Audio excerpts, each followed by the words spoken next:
Consistency bits last minute pressure. Hello grade 12 student, तपाईँको exam हुन करिब 80 दिन बाँकी छ। यो 80 दिनमा मैले कस्तो स्टडी रुटिन बनाएँ भने मेरो मार्क्स राम्रो होला भनेर सोच्नु भएको छ भने यो भिडियो तपाईँहरूको लागि।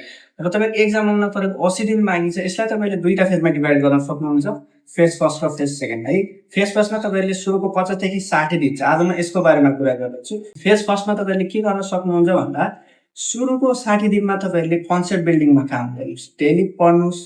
कसरी पढ्नुहोस् भन्दा तपाईँले टार्गेट बेस्ड भएर पढ्नु। जस्तै तपाईँले फिजिक्स पढ्दै हुनुहुन्छ भने आज म इलेक्ट्रोस्ट्याटिक्स भन्ने च्याप्टर पढ्छु, त्यसको 20 वटा न्युमेरिकल गर्छु, अथवा म्याथ पढ्दैछु भने आज मैले डेरिभेटिभको 100 वटा क्वेसन गर्छु भनेर यसरी टार्गेट बेस्डमा पढ्नुभयो भने राम्रो हुन्छ। अर्को तपाईँले डेली 12-14 घन्टा पढ्नुभन्दा 6 देखि 7 घन्टा इफेक्टिभ पढ्नुभयो भने राम्रो हुन्छ। 14 घन्टा 15 घन्टा पढ्नुपर्छ भन्दा पनि छैन। र लास्ट के छ भन्दा तपाईँले बिहान पढ्नु सुरु गर्दै गर्दा तपाईँहरूको मर्निङमा पढ्दा चाहिँ हार्डेस्ट सब्जेक्टबाट सुरु गर्नुहोस्, किनकि मर्निङमा तपाईँको विल पावर हाई हुन्छ। राम्रोसँग प्रिपेयर गर्नु। केही स्टडी मेटेरियल चाहिएमा हामीलाई सम्पर्क गर्न सक्नुहुन्छ। Thank you.